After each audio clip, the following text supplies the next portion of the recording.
Hello learners of all ages, my name is Mr. Montgomery. I teach 4th and 5th grade math, and today we're going to be talking about ordering fractions and mixed numbers. Now, sometimes it's really important to figure out, well, in a real life situation, we do compare fractions and mixed numbers. Last lesson that we went through, at the very beginning, we talked about the different hiking trails and how we figured out which one was the shortest, which one was in the middle, and which one was the largest. And I told you that lesson would be coming, and it is this lesson. So, the important part of comparing fractions is finding a common denominator for everything. So it's going back to multiples, or finding the least common multiple of 2 or more fractions. So I have fractions 3/4, 1/2, and 1/8. Well, I need to find a common denominator for 4, 2, and 8. Well, I could list out multiples of 2, 4, and 8 to figure that out. So I'll start off with 2. 2, 4, 6, 8. Well, hang on, I have 8 and 8 here. We know that 8 can work for 8, but can 4 work for 8? Let's figure it out. Let's count by 4s. 4, 8. Awesome. So I have 8, 8, and 8. Sweet.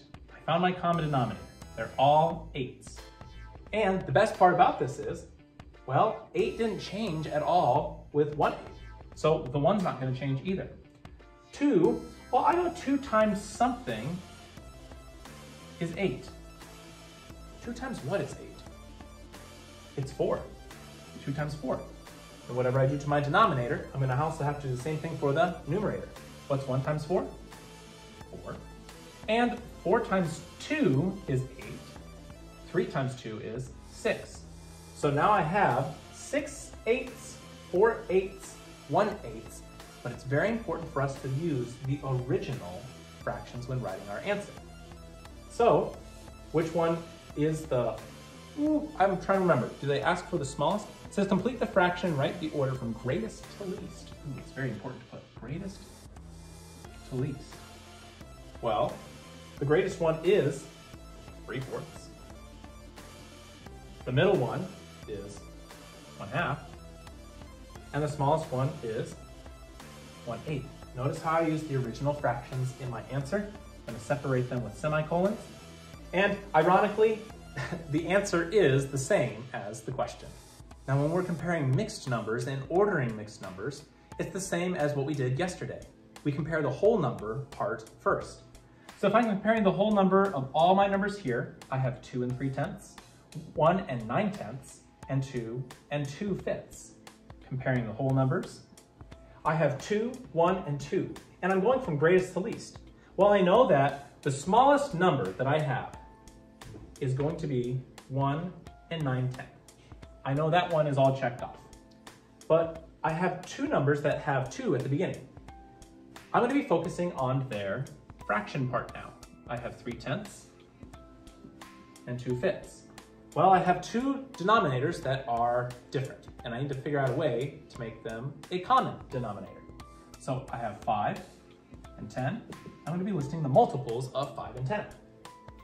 5, 10, hey, 10 and 10. That works. So I have 10 here and 10 here. 10 never changed from 10. So that means the numerator stays the same. And going from 5 to 10, well, 5 times 2 is 10. So 2 times 2 is 4. Well, I see that 2/5 is originally bigger than 3/10. So if I'm going from greatest to least, that means that my order would go something like this. Greatest one would be 2 and 2/5. The next greatest one would be 2 and 3/10. And my smallest one would be 1 and 9/10. All right, my 4th grade friends, if we take a look at page 157 in our workbook, you will see that we're going to be doing practice problems 1 and 8. The directions say, write in order from least to greatest. My 4th grade friends, please pay attention when it comes to your homework of what the directions say. Sometimes they want it from least to greatest. Sometimes they want it from greatest to least. For our purpose, I put L to G to help you out for your practice problems. So, number 1, you're just going to be comparing fractional pieces. And for number 8, it's mixed numbers. Now remember, with mixed numbers, you compare the whole number first. If the whole numbers match up, then you're going to be trying to find a common denominator by using the multiples trick. If you have any questions about ordering fractions or mixed numbers, please let me know when you come to class tomorrow.